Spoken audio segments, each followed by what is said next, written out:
Dari bisnisnya itu dari mana? Iya, bisnis asli. Kita ada bisnis food, ada beverage, ada hotel, ada travel. Sumbernya dari mana dulu duitnya? Ya sumber halal lah. Misalkan halangnya dari mana? Ya kayak Wirda, putri saya. Dia jualan kosmetik. Hah? Anak sekecil aja transaksinya udah lumayan. Nah, saya dari situ ada.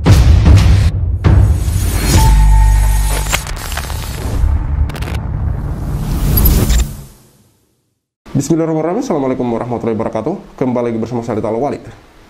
Kurang lebih setengah dari harta kekayaan atau aset Yusuf Mansur itu dipegang oleh Jody Brotoseno. Ini bukan saya yang katakan, ini saya kutip dari perkataan atau pernyataan dari Pak Iqbal. Ini juga nama samaran dan saya tahu nama aslinya dan saya tahu siapa orang ini. Beliau merupakan tokoh terkenal yang kalau saya sebutkan namanya pasti langsung dikenal, pasti langsung dikenali siapa dia gitu.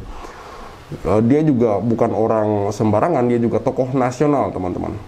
Nah, Pak Iqbal di sini banyak menuturkan pernyataan gitu, dan ini video lama yang saya ulas kembali karena ada beberapa detail yang mungkin menurut saya terlewatkan gitu. Salah satunya adalah di situ Pak Iqbal mengatakan bahwa kalau mau mengkritisi Jam'an terus itu keliru. Dia bahkan menyampaikan pesan ini ke Cahaya Islam dan yang lain-lain yang selalu mengkritisi Yusuf Mansur gitu. Keliru. Kata si Pak Iqbal ini keliru karena seharusnya yang dikejar atau yang dikritik itu adalah penopangnya atau korunnya, yaitu siapa? Jody Brotoseno. Teman-teman, sudah beberapa kali saya upload video tentang warung steak and shake dan bebek goreng Haji Slamet, di mana Jody Brotoseno dan Yusuf Mansur ini bekerja sama dalam bisnis kuliner. Dan sampai hari ini belum jelas atau belum ada keterangan yang jelas di publik oleh Yusuf Mansur dari mana dia memulai bisnis warung steak and shake-nya ini, dari mana dia kemudian memulai atau dari mana sehingga dia bisa Yusuf Mansur ini berinvestasi ke warung steak and shake. Memang seperti kata Pak Iqbal juga, Jody Brotoseno ini dari keluarga kaya dan dulu memang sudah membangun warung steak and shake. Tapi semenjak Yusuf Mansur bergabung sebagai investor, warung steak and shake itu berkembang pesat, teman-teman. Berkembang pesat. Dari mana duit yang diperoleh? Dari mana Yusuf Mansur memperoleh duit sebanyak itu sampai kemudian bisa berinvestasi sebagai investor utama di warung steak and shake? Tentu kita bisa menduga, teman-teman. Saya sendiri kemudian menduga kuat bahwa kemungkinan besar bisnis-bisnis investasi yang kemudian umat itu menyetorkan uang, yang kemudian sampai hari ini kebanyakan mangkrak, itu kemudian dialihkan ke bisnis-bisnis pribadi Yusuf Mansur. Salah satunya bisnis kuliner, yaitu warung steak and shake dan bebek goreng Haji Slamet. Mari kita lihat ya. Video fullnya itu ada di channel YouTube Hotman Paris Show. Ini saya ambil kurang lebih 40 detik. Tapi bagi saya ini yang penting gitu, dimana di situ kelihatan banget gelagat Yusuf Mansur ketika ditanya oleh seorang Hotman Paris bahwa dari mana sumber awal sampai Yusuf Mansur itu kaya seperti sekarang, dia kebingungan menjawab, teman-teman. Sudah seperti yang sudah sering saya katakan bahwa jika pengusaha itu murni real benar-benar bisnismen yang dia mulai usahanya itu benar-benar bukan dari hasil tipu menipu atau entah duitnya dari duit goib, dia pasti akan dengan mudah menjelaskan dari mana dulu dia mulai sampai sekarang usahanya kemudian berkembang. Tapi tidak dengan Yusuf Mansur. Dia kebingungan menjelaskan sumber awal dari dana dia sampai bisa sekaya sekarang ini, teman-teman. Mari kita simak. Jadi kekayaan Bapak itu akhirnya sumbernya dari apa? Dari bisnisnya itu dari mana? Iya, bisnis asli. Kita ada bisnis food, ada beverage, ada hotel, ada travel. Sumbernya dari mana dulu duitnya? Ya sumber halal lah. Misalkan halangnya dari mana? Ya kayak Wirda, putri saya. Dia jualan kosmetik. Hah? Anak sekecil aja transaksinya udah lumayan. Nah, saya dari situ ada. Ada aja, Bang. Orang kalau ahli sedekah, Bang, kalau dia rajin ngeluarin duit buat orang lain, percaya omongan saya, itu ada aja rezekinya. Kebuka pintu-pintu berkah. Cuman digoncengin naik motor doang dapat duit. Nggak percaya? Saya banyak sedekah sama wanita cantik. Iya. Bingung kan? Bingung banget. Ditanya dari mana sumbernya? Dari sumber bisnis asli ya. Memang ada bisnis palsu. Orang kalau misalkan selalu tergiring tanpa sadar gitu, dia ngomong tanpa sadar, ini dari bisnis asli, loh. Terus pertanyaan kemudian, apa ada bisnisnya dia yang palsu gitu? Kemudian dia bilang lagi, dari sumber halal lah. Padahal pertanyaannya arahnya bukan ke sana gitu. Tinggal sebutkan saja bahwa dulu misalkan gini, kalau misalkan ditanya sama Hotman Paris, kalau orang benar nih, dari mana sumber kekayaannya? Tinggal sebut saja dulu saya dimodalin oleh si A, si B, si C, atau memang dulu saya memulainya dari bisnis kecil-kecilan. Tapi bingung kan? Dari mana sumbernya? Dari sumber halal lah. Apakah kemudian ada sumber haram? Sampai dia harus berkata seperti itu. Tapi Hotman Paris di sini masih mengejar, iya sumbernya dari mana dulu, gini-gini. Dia kemudian menceritakan, contohnya si Wirda. Perasaan si Wirda anaknya deh. Yang memulai bisnis duluan kan bapaknya gitu. Apakah kemudian dia mau berkata bahwa Wirda yang modalin bisnis dia sampai kan lucu gitu. Kenapa dia nggak mencontohkan usahanya sendiri? Kenapa justru usaha anaknya? Di sini keanehan teman-teman. Aneh banget orang ini. Tidak jelas, malah dia cerita ngalor ngidul gitu. Kalau kita sedekah, usaha kita apa bla bla bla bla bla gitu. Mengeles dia, ngeles. Pandai sekali mengeles. Intinya dia tidak pernah bisa menjelaskan dari mana sumber kekayaan dia berasal sampai seperti sekarang ini, sampai besar seperti hari ini teman-teman. Mari kita simak video cuplikan dari Pak Iqbal. Ini ada 30 menit. Ini saya sudah beberapa kali ya menampilkan wawancara Pak Dar Syarif dengan Pak Iqbal ini karena menurut saya menarik dan saya tidak tahu apa penyebabnya. Hari ini Pak Iqbal itu sudah susah atau sulit dihubungi teman-teman untuk kemudian diwawancarai kembali oleh Pak Darso. Makanya yang kita review kali ini adalah video lama tahun 2022, wawancara Pak Darso Arif dengan Pak Iqbal. Saya ulang kembali karena ada beberapa detail yang terlewatkan dan ini sinkron dengan apa yang terjadi hari ini. Mari kita simak teman-teman. Emang nggak bener bos, karena memang wah gila. Dia memang cerdas sih Pak, gimana ya? Memang cerdas masalahnya. Dia baca bukunya banyak banget. Sayangnya, celakanya, kecerdasannya itu dimanfaatkan untuk sesuatu yang bukan maslahat umat, tapi maksiat. Ini maksiat loh. Masa nggak maksiat nilap duit? Itu maksiat. Maksiat tuh bukan hanya molimo ya. Kalau orang Purworejo bilang itu kan molimo. Nah molimo juga maksudnya nih. Minum, main, madat, madon, maling. Maling yang terakhir ini. Yusuf Mansur itu maling. Dia memang nggak minum Pak. Nggak minum alkohol. Narkoba nggak narkoba. Madat itu narkoba. Main itu judi. Dia nggak judi. Ya mungkin dia berjudi ya dengan main forex. Saya dengar dia sekarang lagi main kripto tuh. Berarti kan berjudi tuh. Kalau madon tuh main cewek. Nah ini ragu-ragu saya. Tapi kalau maling ya confirm, absolutely dia ini maling. Dah. Oke, Jody Broto Suseno. Nah ini ditunggu-tunggu nih. Dia masih tetap menjadi korunnya. Tetap. Jam'an dan Mas Iqbal sudah mufarokoh dari mereka. Mufarokoh, kata-kata yang sangat tepat sekali. Ya, sangat tepat sekali. Ya, mufarokoh itu seperti memisahkan diri ya teman-teman. Jadi singkat saja bahwa Iqbal, ini nama samaran, dan Jody Broto Suseno bersama Yusuf Mansur ini seperti tiga serangkai istilahnya. Cerita dari Iqbal dulu mereka bertiga pernah kemudian berencana untuk melakukan sesuatu hal yang besar dalam hal bisnis, apa kerjasama. Tapi kemudian Iqbal ini mundur karena ada yang tidak jelas atau ada sesuatu hal yang mencurigakan dari Yusuf Mansur ini. Nanti akan ada penjelasan dari Iqbal sendiri dalam video ini. Saya out. Oke. Apa yang dilakukan saya tetap kaya kok kalau keluar dari ini. Kalau Jody enggak masalahnya. Dia enggak bisa. Oke, kita ngebahas Jody nih ya. Iya. Oke. Mas Iqbal, apa yang mutualisme, simbiosis mutualisme apa? Jam'an dengan Jody. Gini Pak ya. Jody itu sesungguhnya adalah seorang pribadi yang sangat baik hati, kalem, terukur. Saya harus akui dia itu baik, tapi saking baiknya kadang-kadang jadi bodoh. Kalau udah bodoh akhirnya mudah dimasuki dogma dan doktrin dari si Jam'an ini. Tapi baik, saya akuin baik banget Mas Jody ini. Saya manggilnya Mas karena dia lebih senior dari saya. Lebih senior dari usahanya, tapi kalau dari isi rekeningnya saya lebih senior. Mohon maaf nih, makanya saya berani ngomong apa aja yang saya mau. Jody ini orang baik yang mana masuk sebuah toiletnya pesing, kemudian duduk, dia nggak ngerokok, Cuman ini analogi ya. Jody itu masuk sebuah toilet, dia mau melakukan BAB, toiletnya itu pesing, kemudian dia menyulut rokok. Lama-lama ya, bau pesing itu tadi kalah dengan bau rokoknya itu.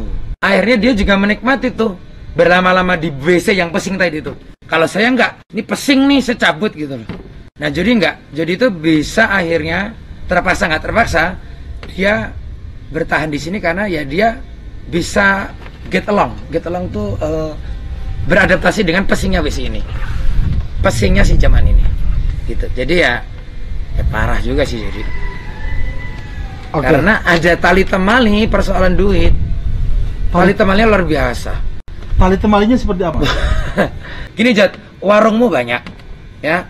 Kamu tuh pinter, kamu baik hati, kamu cerdas, dan kamu juga saya pastikan tetap kaya kok kalau kamu pisah dari Yusuf Mansur. Justru dia akan akhirnya nanti merana. Udah Jody Bratosusilo dan istri pastinya bertanyalah pada hatimu sendiri. Di sepertiga malam bertanyalah pada hatimu kebenaran ini. Apakah kamu akan selalu menutupi ini dan terus ikut yang pesing yang berajam ini tadi, atau kamu berani seperti saya keluar dari organisasi ini? Saya sebut organisasi, Pak. Jody, saya masih sayang kamu, kamu kakak aku, kamu abang aku, Jody. Jadi kamu tetap kaya. Aku tetap kaya kok walaupun aku udah nggak sama organisasi ini. Udah lah Jody, udah kamu gentleman aja bilang sama si Jamaan. Bla bla bla bla bla. Memang kamu pasti akan kena pidana juga, pasti kena pidana. Jadi ini usahanya banyak, itu memang bukan dari Yusuf Mansur Pak awalnya Pak. Memang udah terlahir dari keluarga kaya. Sekarang makin kaya lagi, tapi kayaknya dari nipu itu. Gitu loh. Kayaknya itu dari kalau ngomong nipu tuh sepertinya kayak orang kampung ya, tapi ini mereka tuh white collar criminal. Kira-kira gitu. Tapi bukan white collar juga. Gamis gamis, lebih tepatnya gamis kan. Tapi Jody nggak pernah pakai gamis tuh. Dia gaul tuh, dia ototnya kan bagus tuh, dia punya gym tuh nggak salah. Iya. Jadi gini deh Pak Darso, Jody itu memang baik, tapi dia udah ikut pesing sekarang. Dia tuh bingung pokoknya sekarang sebenarnya itu. Kalau saya cabut, saya takut miskin. Kalau saya di sini, saya bertaburan uang dan bermandikan uang. Tapi sebenarnya saya dosa, gitu loh. Jody itu tahu dia dosa, dia tuh tahu. Gini Pak, kalau dari hati saya masih megang Jody daripada si Jamaan ini. Jody itu orang baik. Dan mohon maaf, nggak terlalu pelit. Kalau si Jamaan emang pelit banget. Itu yang minjem itu 5 juta di video Pak Darso itu 5 juta loh. Kalau dia datang ke saya nih, ya elah 5 juta. Saya bersihin aja tuh. Keluar 10 juta malah. Nah, itu Pak Iqbal ini berpesan kepada Jody bahwa sebaiknya berpisah dari Yusuf Mansur kalau tidak ingin merasakan pesingnya, baunya gitu. Efek dari Yusuf Mansur ini gitu. Untuk apa sih harta di dunia yang singkat waktunya ini gitu. Toh seperti kata Pak Iqbal, saya sudah lama memisahkan diri dari Jamaan dan saya juga tetap kaya kok.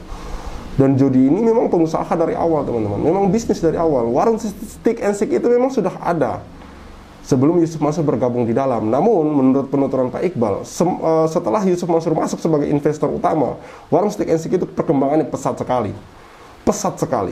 Bahkan di musim COVID yang mana UMKM itu tiarap dan berjalan pontang-panting, anehnya warung stick and stick malah membuat premiumnya stick and stick, yaitu The Obong teman-teman. Ini yang kemudian menjadi kecurigaan tersendiri dari Pak Iqbal. Kok bisa di saat UMKM itu merangkak, jalan terseok-seok? Karena memang COVID-19 semua sudah tahu lah. Searching aja berita-berita di tahun 2021, 2020, 2021, 2022. Di mana COVID-19 lagi marak-maraknya, itu UMKM banyak yang tersendat, bahkan mati, lumpuh. Tapi warung stick and stick malah berbuat hal yang sebaliknya, malah membangun cabang, dan itu premiumnya teman-teman. Kan ada kecurigaan dari mana sumber dananya? Tentu bisa kita diduga kuat itu adalah duit dari Yusuf Mansur, yang mana Yusuf Mansur ini bermasalah dengan sejumlah investor, dengan sejumlah orang-orang yang sudah menanamkan uangnya di perusahaan yang kemudian itu dijalankan oleh Yusuf Mansur gitu. Mari kita lanjutkan. Serius kan dia gayanya gitu tuh Yusuf Mansur tuh. Kayaknya gitu tuh. Ayo kayakan sama saya aja gitu loh. Cuman kalau banyak duitnya, banyak duit zaman sekarang sih memang. Ya, gimana dia ngumpulin segitu banyak manusia, Bos?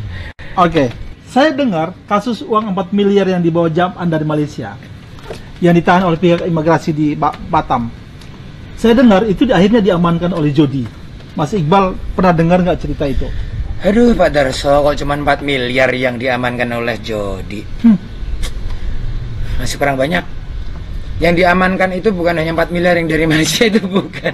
Hampir dari setengah bisnisnya si Jam'an itu ya Jody juga yang pegang, yang pegang asetnya gitu loh.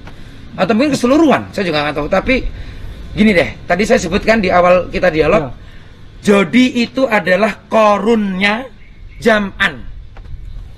Mas Iqbal. Gini Pak, Darso, kalau mau membunuh Jam'an, bunuh dulu Jody. Katakan ke Detektif D, katakan ke Jaya Islam, sampaikan ini ke Ustadz Tabrani, mereka itu salah sasaran. Betul. Sasaran utamanya memang gini, strategi memakan bubur panas. Kalau kita makan bubur panas langsung dari tengah, nggak akan berhasil. Kitanya malah yang kemudian mencelat nanti. Dari pinggir-pinggir dulu, Bos. Pinggir, kan agak dingin tuh kalau bubur itu dari pinggir. Kemudian nanti ke tengah, jebret, kena nih nanti si Ucup ini. Astagfirullah, si Jam'an ini. Pinggir-pinggir ini Jody nih. Gitu deh, ini saya membocorkan strategi untuk memenjarakan si Jam'an. Untuk mengalahkan lah, kalau nggak penjara itu kan pengadilan ya. Tapi minimal untuk memojokkan seorang Jam'an, caranya jangan dihajar terus Jam'annya. Kalian yang akan terpental, karena dia memang sangat panas Pak. Hajar dulu nih pinggir ini, Jody potong kakinya, Jam'an kena kepalanya. Mas Iqbal, artinya uang sedekah yang dikumpulkan oleh Jam'an dinikmati oleh Jody. Ya iyalah. Itu logika keledai. Ya. Gini Pak, di era pandemi yang serba susah modal, orang sampai jual rumah, orang sampai menggadaikan motor hanya untuk hidup sehari-hari. Tahu nggak? Jody malah bikin The Obong. Itu premiumnya warung steak. Warung steak itu premiumnya namanya The Obong. Kan kita bingung lah sebagai sesama pengusaha ya. Ntar dulu nih, ini bukannya satu outlet terjual untuk nutup outlet yang lain, kok dia malah nambah outletnya, udah gitu premium pula. Dari mana hari ini orang yang paling banyak uang? Ya Jam'an lah. Dia lebih banyak daripada bank loh Pak. Bank perkreditan ya, BPR ya. BPR itu dikumpulin lah, ada 50 biji nih sama satu Jam'an, banyak Jam'an duitnya. Saya kasih itu aja. Dia banyak duitnya. Ngeri kalau mendengar pernyataan dari Pak Iqbal ini, dan masih banyak pernyataan lain yang akan kita kupas di video lain teman-teman. Saya akan kupas pendek-pendek, singkat-singkat biar lebih detail, karena ini sudah pernah saya tampilkan tapi full hampir 40 menit dan itu ada banyak hal yang terlewat gitu. Banyak hal yang terlewat. Contoh di sini Pak Iqbal memberi masukan bahwa untuk memenjarakan atau untuk mencengkram Yusuf Mansur atau Jam'an Nur Hati Mansur ini, maka kritisi dulu atau lihat dulu si Jody Brotosusenonya ini, potong dulu. Ini analogi ya, contoh ya. Potong dulu kakinya, nanti kepalanya dapat gitu. Karena percuma ketika kami kritisi terus si Yusuf Mansur ini, tidak akan ada dampak yang signifikan. Yang ada hanya memutar-mutar di situ saja, karena orang tahu siapa orang ini gitu. Masih banyak pendukungnya, masih aktif di medsos gitu. Mudah sekali berplaying victim, seolah-olah terzolimi, seolah-olah dijelek-jelekan, padahal yang kita tampilkan ini adalah realita, kenyataan. Kalau apa yang kami sajikan atau apa yang kami tampilkan itu hanyalah sebuah konten, kok PayTrend bisa tutup hari ini teman-teman? Dimana yang ada 8 yang menjadi alasan kenapa OJK ini resmi ya ditutup PayTrendnya oleh pemerintah ya. Kenapa PayTrend ditutup? Itu ada 8 alasan dari OJK. Yang paling mendasar bagi saya itu adalah tidak adanya kantor dan tidak banyaknya masalah yang terjadi di dalam. Misalkan dengan karyawan yang tidak diupah, digaji, dengan mitra bermasalah gitu. Dulu awal-awal PayTrend ini dikritisi, justru yang mengkritik itu dihujat. Nggak suka lah ada ustadz berbisnis lah, nggak suka dengan usaha orang lah, segala macam. Ini kok sesama muslim sering menyerang. Bukan itunya yang jadi masalah teman-teman, tapi sumber dari masalah itu yang kita kritisi, yaitu PayTrend itu sendiri gitu. Memang manajemennya bermasalah dari awal gitu. Tapi orang-orang ini belum terbuka matanya, sekarang baru terbuka matanya. Ketika kemudian pemerintah sudah turun tangan dan menutup. Mau bilang apa sekarang? PayTrend ini harusnya menjadi contoh gitu. Bahwa kemungkinan besar bisnis-bisnis Yusuf Mansur yang lain ini memang sudah bermasalah sejak awal gitu. Terkecuali bisnis-bisnis dia yang mungkin dia jalankan secara pribadi, teman-teman. Salah satunya yang terlihat hari ini adalah warung steak and shake dan bebek selamat. Dan ini sangat janggal dan mencurigakan, teman-teman. Kok bisa? Ini lagi-lagi saya ulangi, teman-teman. Kok bisa Yusuf Mansur membangun bisnis yang katanya itu bendera umat, membangun bisnis dengan umat, mengajak umat kerjasama, semuanya, hampir semuanya mangkrak, teman-teman. Hotel City, PayTrend, Umroh Merdeka, Tabung Tanah, Batu Bara, itu mangkrak semua, teman-teman. Tapi yang Yusuf Mansur jalankan ini sendiri atas nama dia pribadi, itu masih anteng-anteng saja dan masih melenggang bebas sampai hari ini. Siapa? Apa dia? Apa nama usahanya? Warung bebek goreng Haji Selamat dan warung steak and shake. Cukup sekian dari saya Al-Walid. See you on the next videos.